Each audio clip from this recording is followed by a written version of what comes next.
बच्चों, आज संस्कृत की इस कक्षा में सभी का स्वागत है।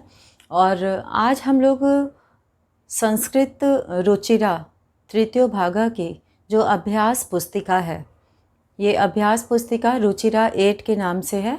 और इस अभ्यास पुस्तिका का आज हम लोग पहला पाठ करेंगे। पहला पाठ हम लोग पुनरावृत्ति भी कर चुके हैं, उसके प्रश्नों को भी समझ चुके हैं। तो अब उस पाठ पर आधारित प्रश्नों को इस अभ्यास पुस्तिका में जो दिया गया है उसे हम लोग कुछ प्रश्नों को करेंगे।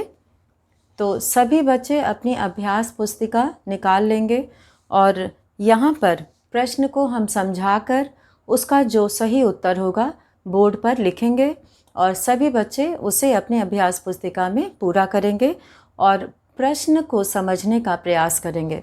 प्रश्न को समझकर उसका उत्तर लिखना है। तो सभी बच्चे तैयार हो जाएं अपनी अभ्यास पुस्तिका के साथ।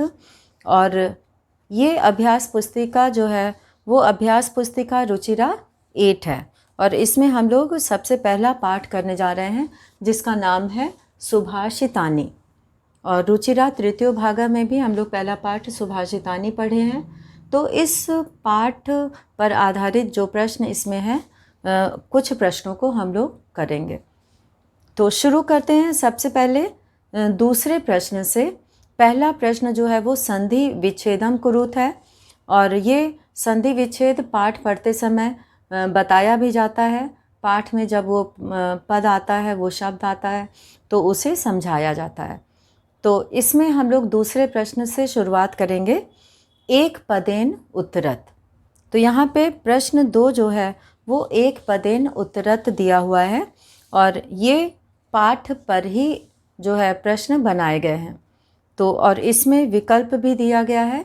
3 विकल्प यहाँ पर दिया गया है और उसमें से तीनों विकल्प को समझकर किसी एक सही विकल्प को चुनना है। तो एक पदेन उत्तरत जिसका मतलब होता है एक पद में उत्तर दो। तो यहाँ पे सबसे पहला प्रश्न दिया हुआ है क, दूसरे का क। इसमें गुणाः केषु गुणा भवन्ति। गुण किन में गुण होते हैं? गुणाः केषु गुणा भवन्ति। तो गुण किस में गुण होते हैं, ये यहाँ पे प्रश्न पूछा गया है। तो पहला इसमें विकल्प दिया गया है अज्ञेषु, अज्ञानियों में, अज्ञेषु अज्ञानियों में, गुणगेषु गुणवानों में। और यहाँ पे तीसरा विकल्प दिया गया है।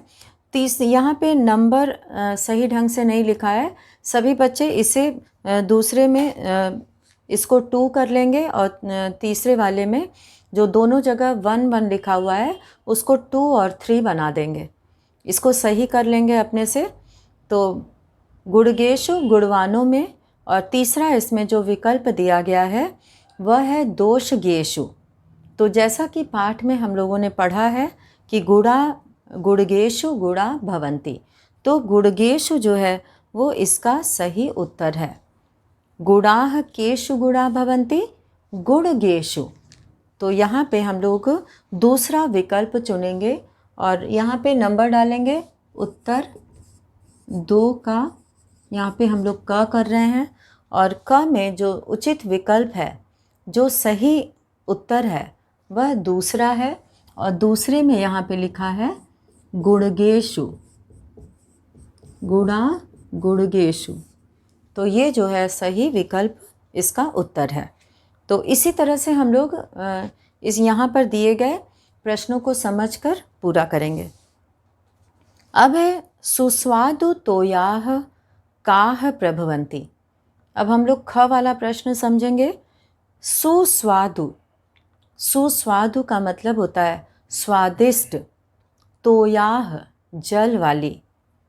काः प्रभवन्ति, कौन जो है वो प्रभावशाली होती हैं। तो स्वादिष्ट जल वाली कौन होती हैं यहाँ पे?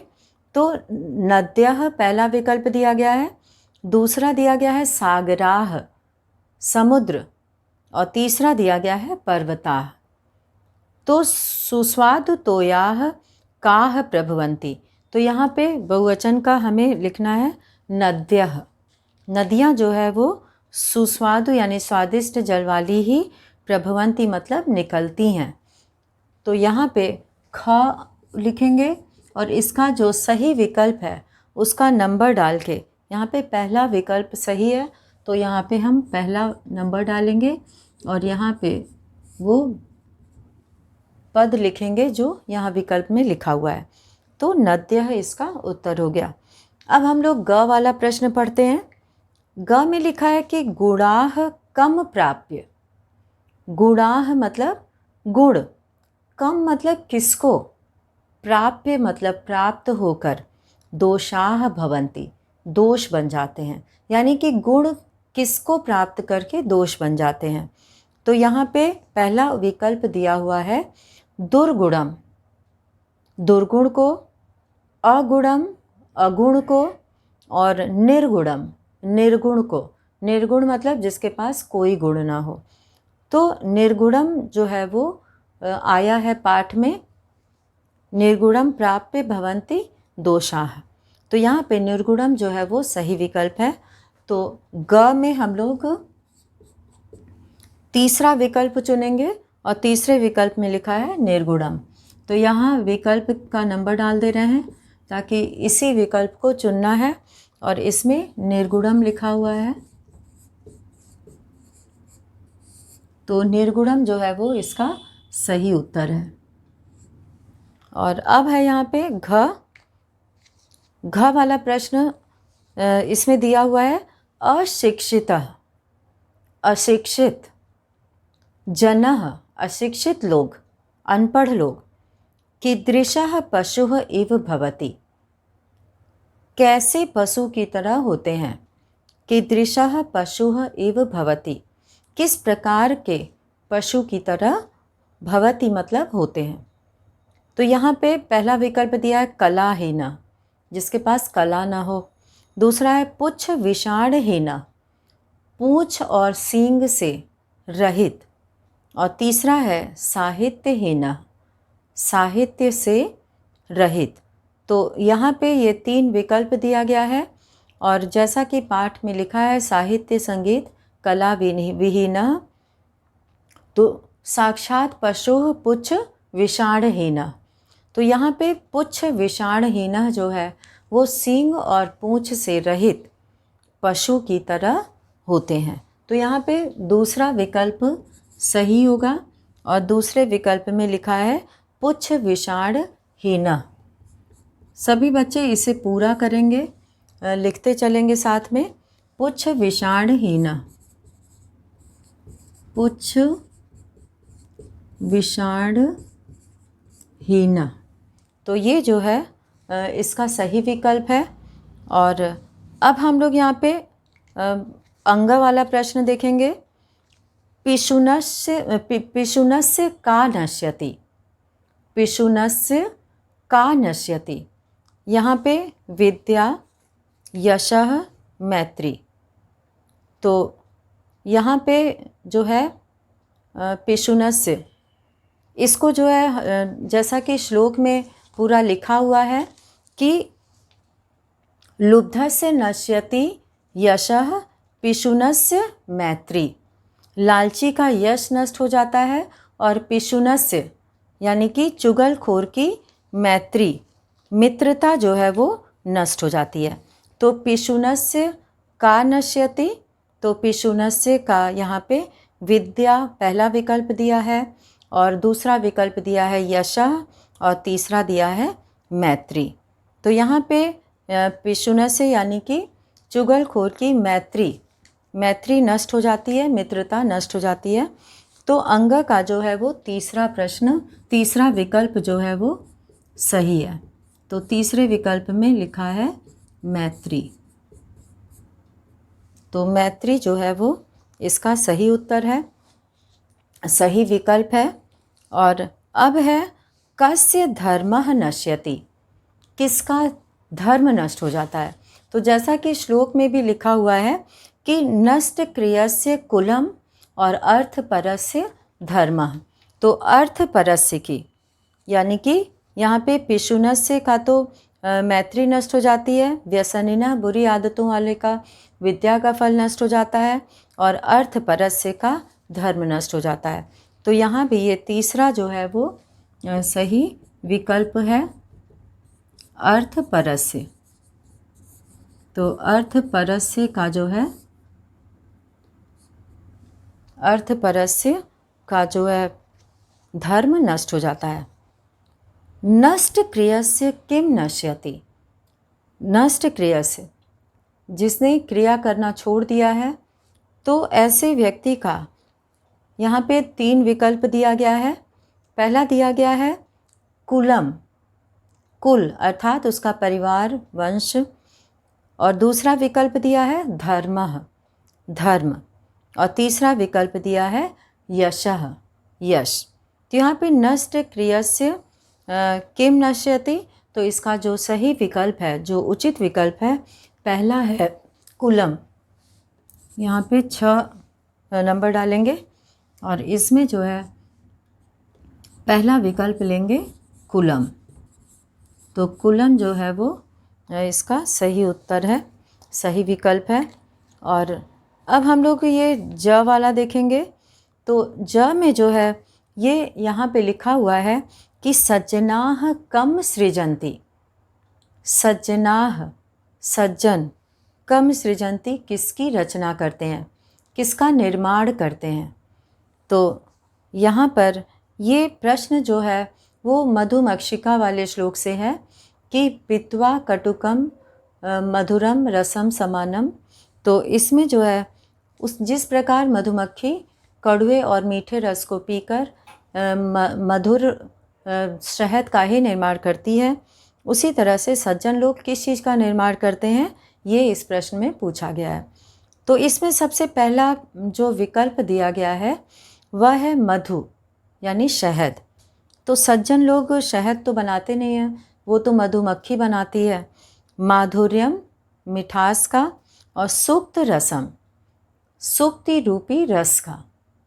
तो सज्जन लोग अच्छे बुरे लोगों की बातों को सुनकर सूक्त रसम, सूक्ति रूपी रस का निर्माण करते हैं। तो इसमें तीसरा विकल्प जो है वो उचित है और यही सही उत्तर है। तो तीसरे में ज के प्रश्न में हम लोग तीसरा विकल्प चुनेंगे और इसमें लिखा है सूक्त रसम। तो यहाँ पे सूक्त रसम ये सही विकल्प है। तो यहाँ पे हम लोगों ने एक पदेन उत्तरत का ये इतना प्रश्न अभी किया, और इसके आगे अगले पेज पर दिया हुआ है 2 प्रश्न और है इसमें। तो केशाम प्रतिक्रिया आदावेव चिंतनिया। तो यहाँ पे केशाम प्रतिक्रिया, किसके लिए जो है उपाय करना या पहले से सोचना, उसको जो है वो सोचनीय होता है। जो इसके लिए जो चिंता करता है यानी कोई उपाय सोचता है विपत्ति के आने से पहले ही। तो यहाँ पे केशाम के लिए जो है वो पहला दिया है गृहाणाम। तो गृहाणाम, और दूसरा विपदाम, और तीसरा प्रदीपानाम। तो यहाँ पे जो सही विकल्प है वह है विपदाम, विपदाम। तो दूसरा विकल्प यहाँ पे हम लोग लिखेंगे झ में विपदाम, विपदाम।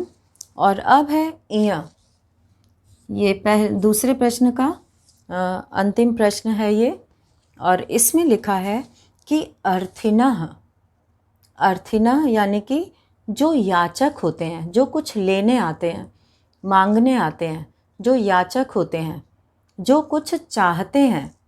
तो ऐसे केशाम, किससे, विमुखम, विमुख न यान्ति, नहीं होते हैं, यानी कि वो बिना कुछ लिए नहीं जाते हैं। तो ऐसा किससे विमुख नहीं होते हैं, यानी कि किसके पास जाकर उन्हें कुछ नहीं मिलता, वो खाली हाथ लौट आते हैं। तो यहाँ पे जो दिया गया है वो इस श्लोक से है कि पुष्प पत्र फल छाया मूल वल्कल दारुभिः धन्या महिरुहा येषाम विमुखम यान्ति नार्थिना। तो धन्य है वे वृक्ष, वे पेड़ जिससे कि कोई खाली हाथ नहीं लौटता है। पेड़ के पास, वृक्ष के पास बहुत कुछ है देने के लिए। उसकी जड़, फूल, पत्ता, फल और लकड़ियाँ, ये सारी चीज़ें जो है वो मनुष्य के लिए उपयोगी होती हैं। तो यहाँ पे प्रश्न का जो विकल्प दिया गया है, तो पहला विकल्प है महिरुहाणाम, यानी कि वृक्ष, पेड़। अर्थिनाम, अर्थिनाम मतलब मांगने वाले। धन्यानाम, जो धन्य हैं। तो यहाँ पे केशाम का हो जाएगा महिरुहाणाम, यानी कि वृक्ष। तो पहला विकल्प जो है इसका सही है। और यहाँ पे विकल्प में लिखना है महिरुहाणाम। तो ये इसका सही विकल्प है। तो इस तरह से हम लोगों ने पहले प्रश्न को यहाँ पर किया। और अब दूसरे प्रश्न को किया। यहाँ पे उत्तर नंबर 2 है और पहला संधि विच्छेद था, जो कि हम लोग पाठ को पढ़ते समय भी किए हैं। और अब हम लोग तीसरा प्रश्न करेंगे। ये पाठ पर ही आधारित प्रश्न है और जो पाठ को अच्छे से समझ लिया है वो इसका उत्तर भी खोज सकता है। तो यहाँ पे प्रश्न में लिखा हुआ है कि पूर्ण वाक्येन उत्तरत। पूर्ण वाक्येन उत्तरत, पूरे वाक्य में उत्तर दो। तो यहाँ पे पूरे वाक्य में उत्तर लिखना है। तो सबसे पहला जो यहाँ पे प्रश्न दिया हुआ है वह है क। तो इसे भी यहाँ पे पूरा करना है। तो पहले प्रश्न में हम लोग देखते हैं कि क्या प्रश्न पूछा गया है। तो काह, यहाँ पे काह जो है वो बहुवचन है, ये स्त्रीलिंग में होता है। काह समुद्र मासाद्य, समुद्र को प्राप्त होकर, समुद्र में मिलकर। अपेयाह भवन्ति, अपेयाह मतलब जिसको न पिया जा सके, जो पीने योग्य नहीं हो, उसे अपेय कहते हैं। भवन्ति मतलब होते हैं, अपेय होते हैं अर्थात पीने योग्य नहीं होते हैं।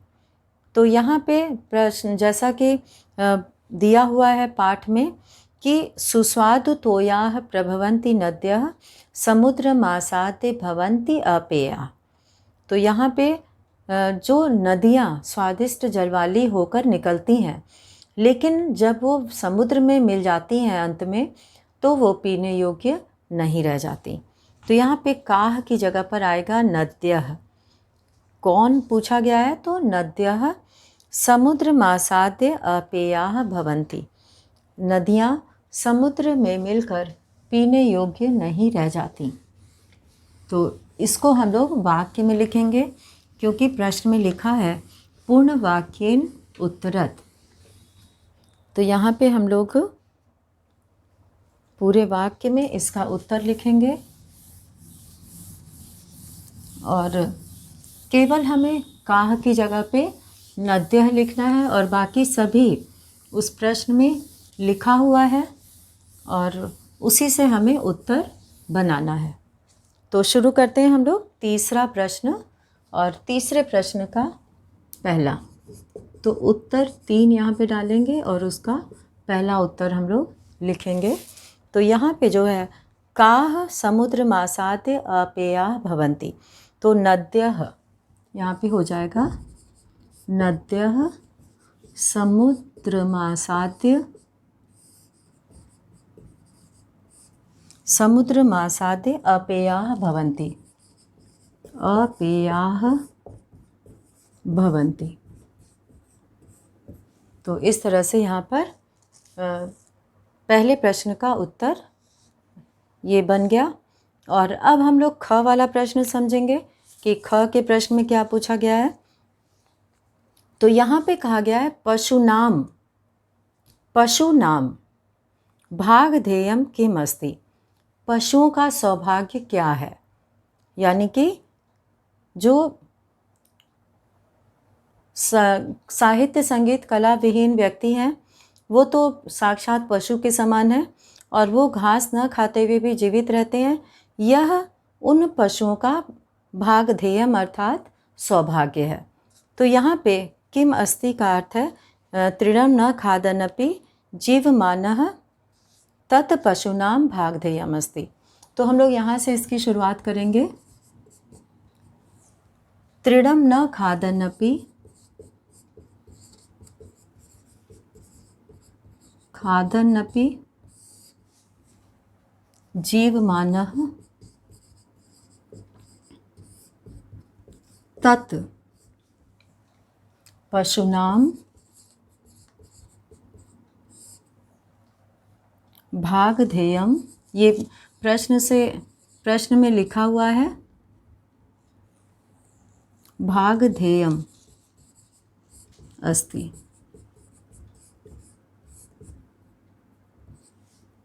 यहाँ पे म लिख के हलंत आएगा।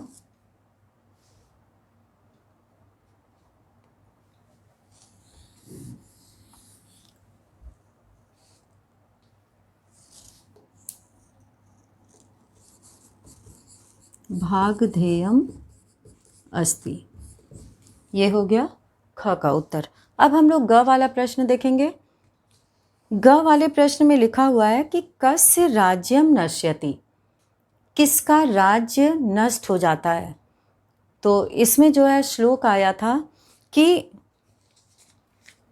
यहाँ पे राज्यम प्रमत्त सचिवस्य नराधिपस्य, जिसके मंत्री जो है वो बुरी आदतों वाले हैं, आलसी हैं, काम नहीं करने वाले हैं, उस राजा का राज्य नष्ट हो जाता है। तो यहाँ पे हम लोग प्रश्न से बनाएंगे उत्तर कस्य राज्यम। तो प्रमत्त सचिवस्य नराधिपस्य। तो यहाँ पे हम लोग लिखेंगे प्रमत्त सचिवस्य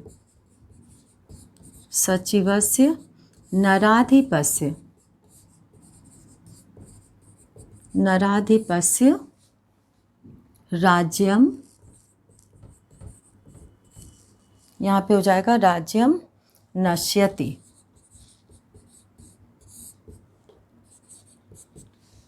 जिसके सचिव यानी मंत्री जो प्रमत्त हैं, कार्य नहीं करने वाले हैं, आलसी हैं, तो उनका राज्य नष्ट हो जाता है। अब है घ वाले प्रश्न में पूछा गया है कि मधुमक्षिका किम पीत्वा, क्या पीकर माधुर्यम जनयति, मधु का, शहद का, जनयति मतलब निर्माण करती है, बनाती है। तो मधुमक्षिका किम पीत्वा, तो यहाँ पे लिखना है जो श्लोक यहाँ पे था, पीत्वा रसम तु कटुकम मधुरम समानम। तो मधुमक्षिका कटुकम मधुरम रसम समानम पीत्वा माधुर्यमेव जनयेत। तो यहाँ पे पूछा है प्रश्न में कि मधुमक्षिका किम पीत्वा माधुर्यम जनयति। तो यहाँ पे हम लोग लिखेंगे मधुमक्षिका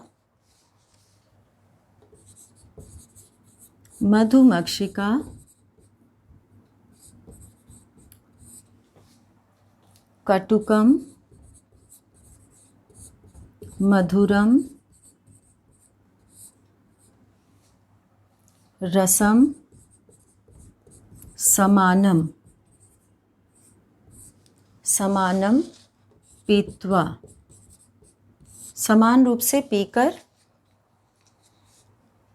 माधुर्यम जनयति, माधुर्यम जनयति।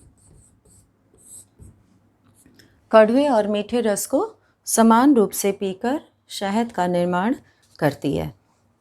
और अब है इसी का तीसरे प्रश्न का अगला प्रश्न हम लोग देखेंगे। अंग कस्य मूर्धनि वायसाह तिष्ठन्ति, किसके ऊपर, मूर्धनि का अर्थ होता है ऊपर, वायसाह मतलब कौवे, तिष्ठन्ति मतलब बैठते हैं। तो ये भी श्लोक में आया था कि विहाय पौरुषम यो हि दैवमेव अवलंबते प्रसाद सिंहवत तस्य मूर्धनि तिष्ठन्ति वायसाह। तो यहाँ पे हम लोग इसका उत्तर लिखेंगे यह पौरुषम विहाय, यह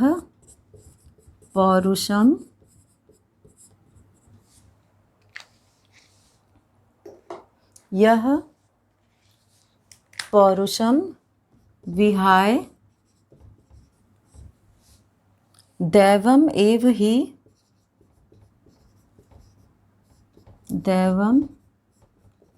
ही अवलंबते। दैवम एव ही अवलंबते तस्य मूर्धनि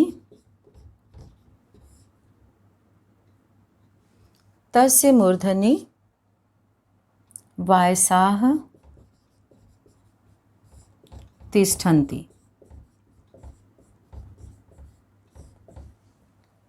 तस्य मूर्धनि वायसाः तिष्ठन्ति।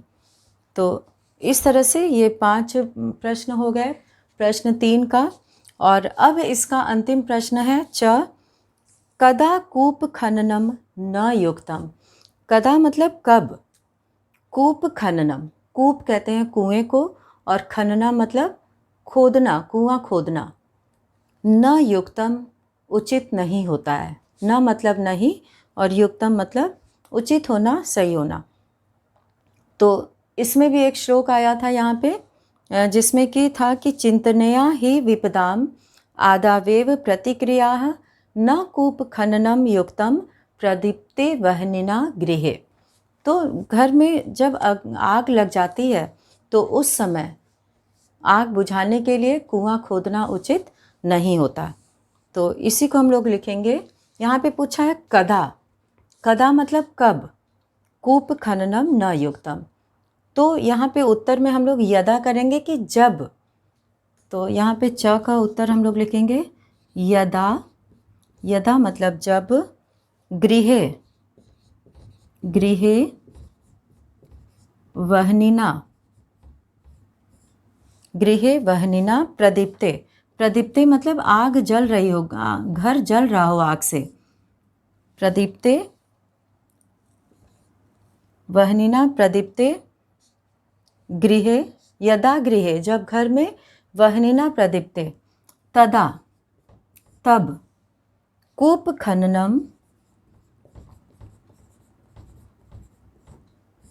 तब कुआं खोदना, न युक्तम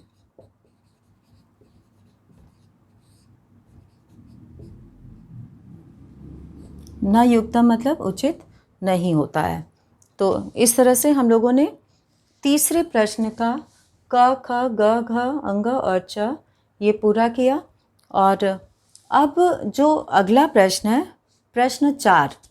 तो प्रश्न 4 में श्लोक को वाक्य के रूप में लिखना है। श्लोक की जो पंक्तियां हैं इसको श्लोक में तो जो पद होते हैं वो जो बाद में आने चाहिए वो कभी कभी पहले भी आ जाते हैं। तो उसको वाक्य की तरह बनाना है।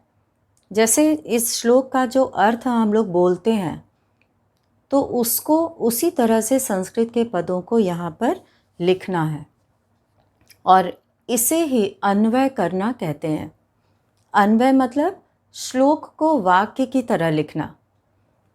तो ये प्रश्न यहाँ पर लिखा हुआ है कि समुचित पदैः, समुचित पदैः यानी कि उचित पदों से अन्वयम, अन्वयम मतलब अन्वय पूर्यत पूरा करो। तो यहाँ पे उचित पदैः अन्वयम यानी कि अन्वय करना। जो जैसे कि श्लोक है यहाँ पे हम लोगों ने उत्तर में वाक्य की तरह लिखा है, तो वाक्य की तरह ही हमें श्लोक की पंक्तियों को लिखना है। तो उचित जगह पे यहाँ पे पद भरना है, उसी को अन्वय करना कहते हैं। तो ये श्लोक में ही होता है और श्लोक की पंक्तियों को ही वाक्य की तरह लिखा जाता है। तो इसमें समुचित पदैः अन्वयम पूर्यत, समुचित पदों से अन्वय पूरा करो। समुचित पदों से अन्वय पूरा करो यहाँ पे हिंदी में भी लिखा हुआ है। और इसमें पूरा आप सभी बच्चों को पूरा लिखने की आवश्यकता नहीं होगी, क्योंकि यहाँ पे वाक्य की तरह लिखा है, केवल कहीं कहीं पर खाली जगह है और वो जो शब्द यहाँ पर नहीं आ पाया है उसे यहाँ पे लिख के पूरा करना है। तो जैसे एक हम लोग आज करेंगे, इसमें जो है लिखा हुआ है, श्लोक है, गुणा गुणगेषु गुणा भवन्ति ते निर्गुणं प्राप्य भवन्ति दोषा सुस्वादु तोयाः प्रभवन्ति नद्यः समुद्रमासाद्य भवन्त्यपेयाः।